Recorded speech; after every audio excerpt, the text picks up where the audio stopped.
Hello everyone, so I am back with some legal information for you all. Uniform Civil Code Bill Uttarakhand 2024 has been talk of the town, and this is quite intriguing that Uttarakhand it's such a small state, and yet it is the first state after independence to have implemented UCC Bill 2024. It has already passed in the Legislative Assembly and is waiting to have the assent from the Governor of Uttarakhand. Now, a lot of people have a lot of questions, so I would be making a series of videos on the UCC bill. The first video is dedicated to the marriage part, how the scenario of marriage changes in the UCC bill. To go into that, we should know UCC bill is applicable on whom. Who are the people who would be subjected to the UCC bill?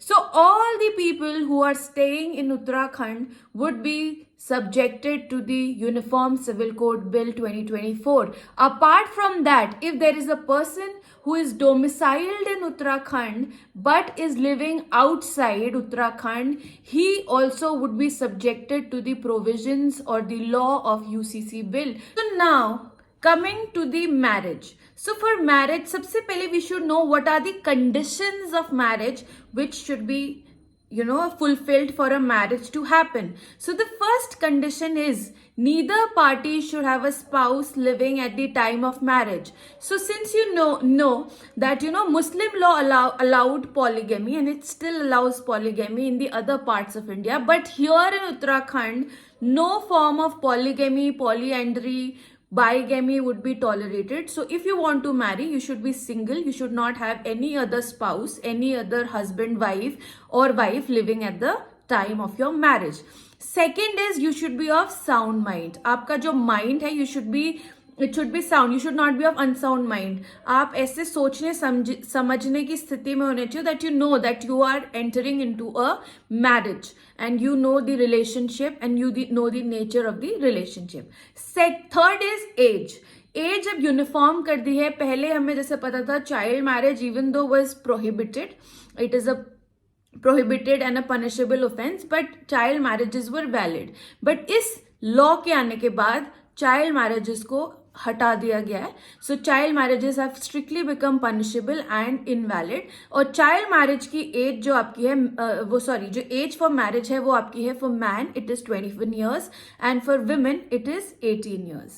Thirdly इसमें जो भी आपके prohibited relationships हैं, जैसे कि आपके चाचा, जैसे आप हिंदू लॉ में पहले भी होते थे कि आप ऐसे नहीं कर सकते हो प्रोहिबिटेड रिलेशनशिप में अपने कजिन से शादी, इस तरह से वो सब एग्जिस्ट करते हैं. However we know Muslim laws में जो आपका है शरिया लॉ में you can marry your cousins. तो वो सारा अगर आपका पहले कोई पर्सनल लॉ है जो आपके प्रोहिबिटेड रिलेशनशिप्स को अलाउ कर रहा है, तब आप प्रोहिबिटेड रिलेशनशिप्स में शादी कर सकते हैं. बट अगर आप पहले से जैसे हिंदूज आपके सब्जेक्टेड थे, वो सब प्रोहिबिटेड रिलेशनशिप्स में शादी नहीं कर सकते. तो जो पहले आपके प्रतिबंध थे वो भी आप कायम रहेंगे, उसमें कुछ ऐसा ज्यादा चेंजेस नहीं है.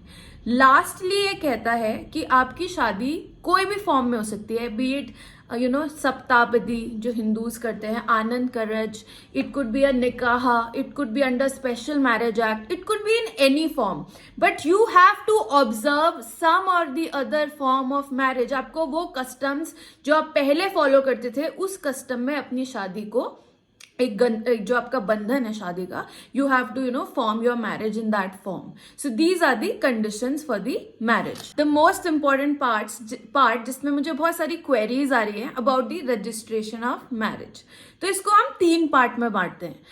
Firstly, the first part is the marriages which would happen after the UCC bill comes into existence. तो जो भी जिस दिन भी it will come into force, उसके बाद जितनी भी शादियां होंगी they have to be registered with the sub registrar जो कि जिनकी जुरिस्डिक्शन होगी. जैसे एक दूल्हा है, दुल्हन है, फॉर एग्जाम्पल दूल्हा इज फ्रॉम अल्मोड़ा, दुल्हन is from Dehradun. So either the marriage would be registered in Almora or it would be registered in the sub registrar of Dehradun. So either party की जुरिस्डिक्शन में होगी. And I must also tell you, if girl is from Dehradun and the boys is from Delhi, still the marriage has to be compulsorily registered. इधर party is from Uttarakhand तो उनको वो शादी register करनी ही पड़ेगी. So this is very important. ऐसा नहीं कि दोनों पार्टीज को होना है, एक पार्टी भी उत्तराखंड की है, so they have to register their marriage compulsorily according to this act.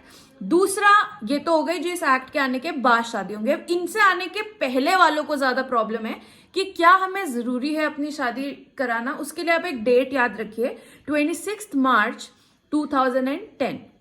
तो इस तारीख 26 मार्च 2010 के बाद जो भी शादियां हुई हैं, they have to compulsorily register their marriage.